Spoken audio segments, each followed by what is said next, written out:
এবার জয় বাংলা স্লোগান বিতর্কে শুভেন্দু অধিকারীকে তীব্র আক্রমণ শানালেন তারকেশ্বরের তৃণমূল বিধায়ক রামেন্দু সিংহ রায়।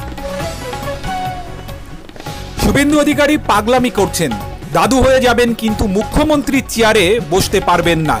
এবার চড়া সুর তৃণমূল বিধায়কের। জয় শ্রীরাম, জয় বাংলা, হিন্দুর বাচ্চা, জয় বাংলা, জয় বাংলা। শুভেন্দু অধিকারীকে রাস্তায় দেখে জয় বাংলা স্লোগান এক ব্যক্তি, তারপর মেজাজ হারিয়ে ফেললেন বিরোধী দলনেতা শুভেন্দু অধিকারী। পরশুরায় যাওয়ার পথে গাড়ি থেকে নেমে পাল্টা জয় শ্রীরাম স্লোগান দিলেন বিরোধী দলনেতা। এই মুহূর্তে তৃণমূল বিধায়ক রামেন্দু সিংহ রায় আমাদের সাথে টেলিফোন লাইনে রয়েছেন। এক ব্যক্তি রাস্তায় দাঁড়িয়ে জয় বাংলা স্লোগান দিতে শুরু করেন, তারই পরিপ্রেক্ষিতে সেই ব্যক্তির উপরে চড়াও হলেন শুভেন্দু অধিকারী।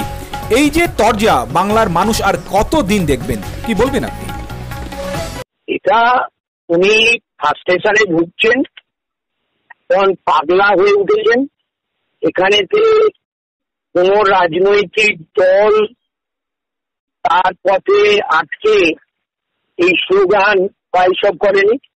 জাস্ট একজন কি দুজনকে ভিডিওতে দেখা যাচ্ছে, তারা সিম্পলি একটা পরিবারের মানুষ, তারা জয় বাংলা বলেছে।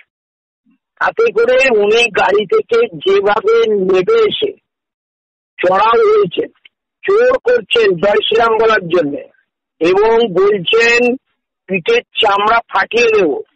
তিনি সিকিউরিটিকে নির্দেশ দিচ্ছেন, ওকে ধরো, ওকে পালাও।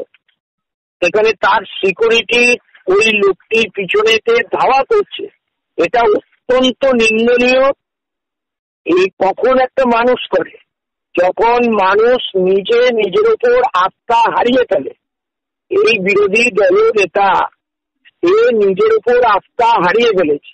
লক্ষ্য ছিল, ভেবেছিল 2021-এ ক্ষমতায় এসে মুখ্যমন্ত্রীর চেয়ারে বসবে। তা উনি দাদু হয়ে যাবেন, তবু মুখ্যমন্ত্রীর চেয়ারে বসতে পারবেন না। আর ওনার দলও উনি চেয়েছে গায়ে মানে না। আপনি ওনাদের যে সদর দপ্তর মানে ওনার যে অফিস, সেখানে মুখ্যমন্ত্রী অত্যন্ত তো মানবিক, তখন আবার ওনাকে ওনার পায়ের কাছেই যেতে হবে। আবার উনি ওনাকে ওনার লাইফটা যাতে সেফ থাকে, যা করে বেড়াচ্ছে, যা বাংলার বিরুদ্ধে আচরণ করছে, ওনাকে সেভ রাখতে হবে। তখন দেখা যাবে মাননীয় মুখ্যমন্ত্রী ওনাকে সেভ করছেন ওনার সিকিউরিটি দিয়ে। এতে পিকচার গুলো সরিয়ে নিয়েছে অফিস থেকে, এবার দল থেকেই ওনাকে সরিয়ে দেবে। এই পাগলামি যত করবে বিজেপির ভোট তত রসাতলে যাবে।